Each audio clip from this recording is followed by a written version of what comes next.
نحمده ونصلي ونسلم على رسوله الكريم اما بعد. نن دی ولسمې سپارې خلاصه بیانېږي، خو د لسمې سپارې په آخر کې الله تعالی د هغو منافقینو تذکره بیان کړې وه چې کوم منافقین غزوه تبوک ته نه وتلي او دی بهانې پیش کولې او دروغې ویل، حیلې بیانولې، عذرونه پیش کول. د دغې سپارې په شروع کې الله تعالی د هغو منافقینو متعلق 3 قسمه احکامات را نازل کړي دي. اول خدا ده چې الله تعالی پیغمبر علیه الصلاۃ والسلام ته دا بیانوي، ای پیغمبره دی به تا ته حیلې پیش کوي، بهانې به درته پیش کوي، خدا ټول دروغ دي. او دا ورته وایي چې مونږ ته الله تعالی د تاسې د حالاتو نه او د واقعاتو نه مخته مونږ ته خبر را کړی ده، نو تاسې چې کومې حیلې او بهانې بیانوي د دغه هیڅ حیثیت نشته.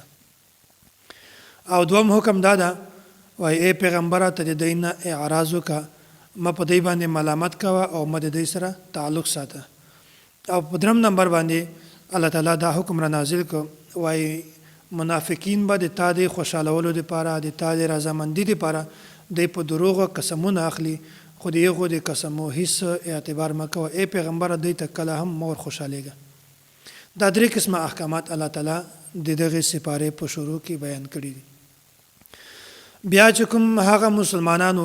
چې هغه غزوه تبوک ته نه وتلي، هغه ټوټل تعداد 10 کسان دي، خو د 7 کسانو تذکره دلته په یو ځای کې ده، بیا مخته تقریبا 2 آیاتونه مخته د 3 کسانو تذکره بیا ده. دا 7 کسان چې کوم دغو د نبی علیه الصلاۃ والسلام مخته خپل د غلطۍ عذر پیش کړو، د خپلې غلطۍ اعتراف یې وکړو چې مونږ خو په دې غلطي دی وجه نه، دا عذر دی مونږ دی د وجه نه مونږ جهاد ته نه وتلي، غزوه تبوک ته نه وتلي. بیا دوی داسې وکړل چې نبی علیه الصلاۃ والسلام کله غزوه تبوک ته لاړو سره د لښکر، بیا دوی چې راواپس شوي نه وو، هغه نه مخکې دغه 7 کسان ورغل د مسجد نبوي چې کوم پیلر و، منارې وې، په دغه باندې خپل ځانونه وتړل، دوی سره خپل ځانونه وتړل او دا یې وویل چې څو پورې موږ نبی علیه الصلاۃ والسلام معاف کړي نه یو او خپل د دغه ځای نه خلاص کړي نه یو، د هغه وخته پورې به موږ په دې پیلرو پورې ځانونه تړلي وي، موږ د هغه وخته پورې د دې ځای نه نه ځو. بیا چې کله نبی علیه الصلاۃ والسلام د غزوه تبوک نه واپس راغی، بیا په مسجد نبوي کې دوی ولیدل او بیا د دوی توبه قبوله شوله. بیا داسې وکړل چې نبی علیه الصلاۃ والسلام دوی خلاص کړل. داسې مخکې آیات کې چې کوم 3 کسان دي، هغه داسې وي چې دوی هم د خپلې غلطۍ اعتراف وکړو، خو نبی علیه الصلاۃ والسلام دا ورته وویل چې څو پورې د الله تعالی حکم نه وي راغلی دی متعلق، هغه وخته پورې دوی سره معاشرتي تعلقات دا هم ختم کړي او دوی ته دا حکم ورکړو چې تاسې د خپلې بیبیانو سره هم مه ملاویږي. دا 2 حکمونه نبی علیه الصلاۃ والسلام ته دوی ورکړل. بیا داسې وشول چې 50 ورځې بعد بیا د الله تعالی طرفه نه حکم راغی، بیا د دوی توبه قبوله شوله او بیا دوی تخلاصي ملاو شوله. دا خو د هغه مسلمانانو تذکره وه چې کوم د غزوه تبوک نه پاتې شوي او د خپلې غلطي اعتراف وکړو. دا خو الله تعالی معاف کړل، خو چې کوم منافقینو هغه الله تعالی نه دي معاف کړي، ځکه چې هغه هیڅ بهانه نه وه چې دروغ به یې ویل، چلبازي به یې کوله، مسلمانانو ته به یې دوکه ورکوله. مخکې بیا الله تعالی د منافقینو یو ډیر خطرناک سازش دا بیان کړی ده. دوی د جمعه په نامه باندې یو عمارت تعمیر کو، بیا هغه ته نوم ورکړ مسجد زرار. بیا داسې وشول چې د دوی څو مقاصد وو چې موږ به د مسلمانانو په منځ کې اختلاف پیدا کو، او 2 نمبر مقصد دا و چې موږ به داسې وکړو چې مسلمانانو کوم جماعت ته ټولۍ ده دا به موږ مات کو، او 3 نمبر د الله او د الله رسول چې کوم دشمنان دي هغه ته به موږ حفاظت ورکوو. او بیا دوی داسې وکړل چې رسول الله صلی الله علیه وسلم نه دوی دا درخواست وکړو، وایي ای پیغمبره ته داسې وکړه، یو ورځ د موږ په جماعت کې په دغه عمارت کې لمونځ وکړه د برکت لپاره. نبی علیه الصلاۃ والسلام ورته وویل، وایي صحیح ده، زه چې کله د تبوک نه واپس راشم بیا به زه د تاسې په جماعت کې لمونځ وکړم د برکت لپاره. خو نبی علیه الصلاۃ والسلام په واپسي نه مخکې د دوی چې کوم راز و هغه ټول الله تعالی حقیقت کولاو کړ. بیا الله تعالی نبی علیه الصلاۃ والسلام منع کړ چې هلته مه ورځه، د په جماعت کې لمونځ مه کوه. بیا هغه نه بعد رسول الله صلی الله علیه وسلم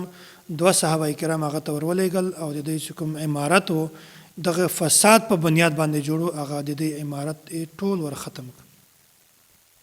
دا سې د دې الله تعالی د خطرناک یو سازش هم بیان کړی دا مخکې بیا الله تعالی د مسجد قباء تذکره دا بیان کړی دا قباء نبی علیه الصلاۃ والسلام چې کله د غزوه تبوک نه واپس راته بیا په لار کې د څو ورځې آرام وکړو بیا په هغه وخت کې د قباء په میدان باندې د یو جماعت نبی علیه الصلاۃ والسلام افتتاح وکړه د هغه بنیاد کې خود د هغه نوم مسجد قباء بیا الله تعالی د هغه فضیلت بیان کړی دا په مسجد قباء کې هغه کسان مونږ کوي چې هغه تقوا اختیاروي او هغه کسان په کې مونږ کوي چې هغه الله تعالی خوشاله وي یعنی دغه بنیاد په تقوا باندې دا او د الله تعالی په خوشحالي باندې دا دغه جماعت فضیلت الله تعالی بیان کړی دا او په دغه جماعت کې صرف هغه کسان مونږ کوي چې دغه بنیاد په تقوا او د الله تعالی پر رضامندي باندې دا درم نمبر باندې بیعت عقبه دا الله تعالی دغه تذکره بیان کړی دا وایي د بعثت نبوي په 14 کال باندې د مدینې نه څخه کسان راغل او یا کسان دا د مجاهدینو فضیلت الله تعالی بیان کړی دا بیا د نبی علیه الصلاۃ والسلام په لاس باندې بیعت وکړو څو خبرې ورته بیان کړل وای مونږ بیعت په دې خبره باندې کوو چې مونږ به صرف د الله تعالی عبادت کوو دوم نمبر باندې وای مونږ به صرف جهاد کوو درم نمبر باندې وای مونږ به د الله د رسول صلی الله علیه وسلم حمایت هم کوو او حفاظت په هم کوو عبادت جهاد د رسول الله صلی الله علیه وسلم حفاظت او حمایت دا څلور کارو باندې د نبی علیه الصلاۃ والسلام په لاس باندې بیعت وکړو او بیا د نبی علیه الصلاۃ والسلام نه دا تاسو کو وای مونږ ته به د دې په بدله کې څه ملاويږي نبی علیه الصلاۃ والسلام ورته د بدله کې به تاسو ته جنت ملاويږي بیا دی ورته چې بس دا سودا د مونږ بالکل خوخه ده بیا الله تعالی دا بیانوي وای ځین داسې مؤمنان دي چې هغه سره د جنت په بدله کې مونږ د دین خپل ځان او خپل مال دا اخیستی ده نو اول الله تعالی د منافقینو تذکره بیان کړی ده بیا د یغ متعلق درې احکامات هغه بیان شوی دي بیا د مسلمانانو مختلف مواقع باندې مختلف قسم احوال دا بیان شوی دي بیا الله تعالی مخکې د متقی جوړولو یو نسخه بیان کړی ده یا ایها الذین آمنوا اتقوا الله وکونوا مع الصادقین وای کتا څه چیرې دا غواړی چې موږ د متقیانو پرهیزګار دیو بیا دغه دا نسخه ده چې تاسو د متقیانو صحبت اختیار کړئ او د الله تعالی نه ویریږئ او دلته د متقی لپاره الله تعالی صادقین لفظ راوړی ده وای دغه مراد هغه خلک دي چې هغه په خلوت کې او په جلوت کې بالکل دواړه یو شی هغه په ظاهر باندې هم بالکل پاک وي او باطنی باندې هم پاک وي په ظاهر باندې ګناه نه کوي په باطن باندې هم ګناه نه کوي د دې خلوت او جلوت دا بالکل دواړه برابر وي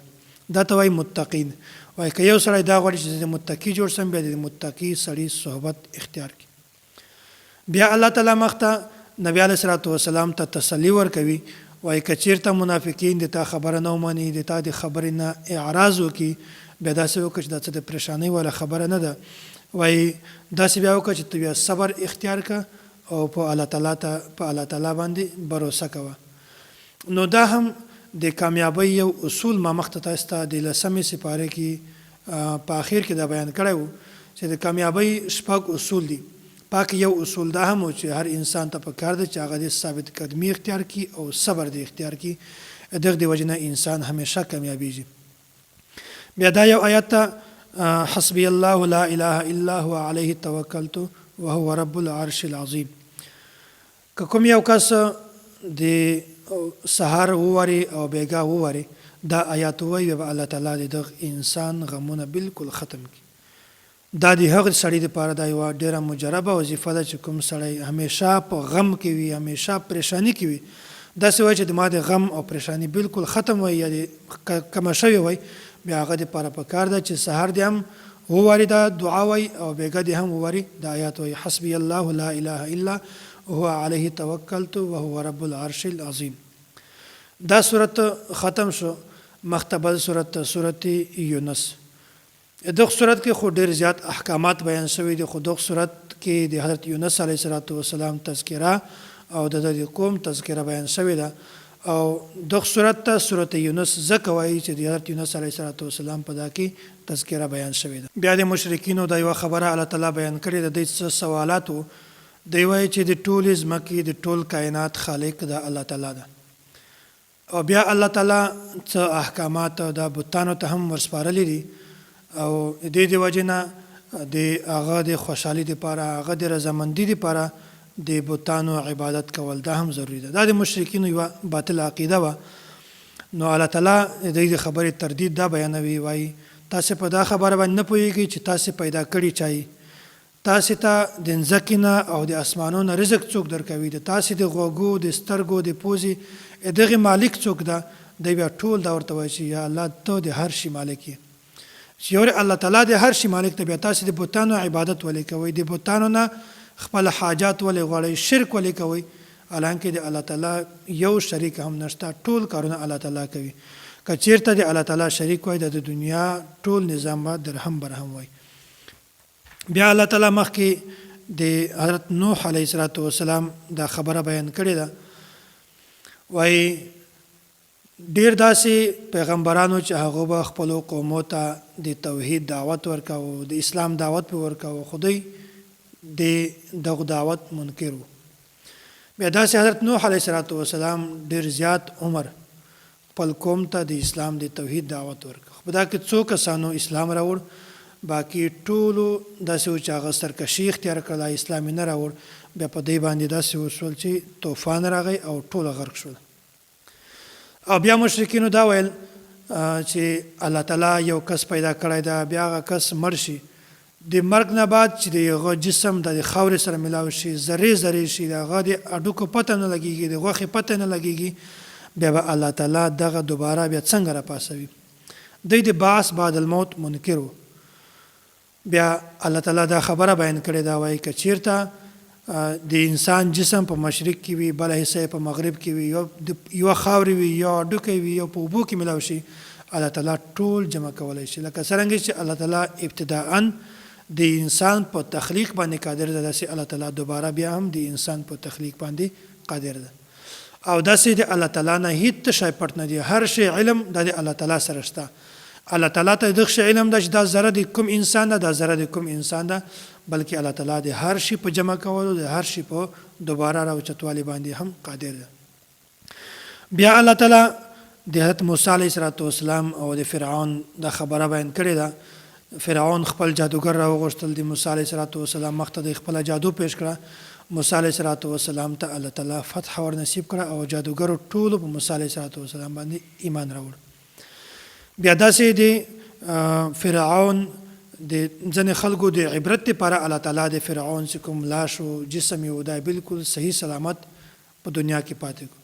اوس هم په میوزیم کې، مصر کې میوزیم ده، په هغه کې د فرعون جسم دا بلکل صحیح سلامت ته د عبرت لپاره.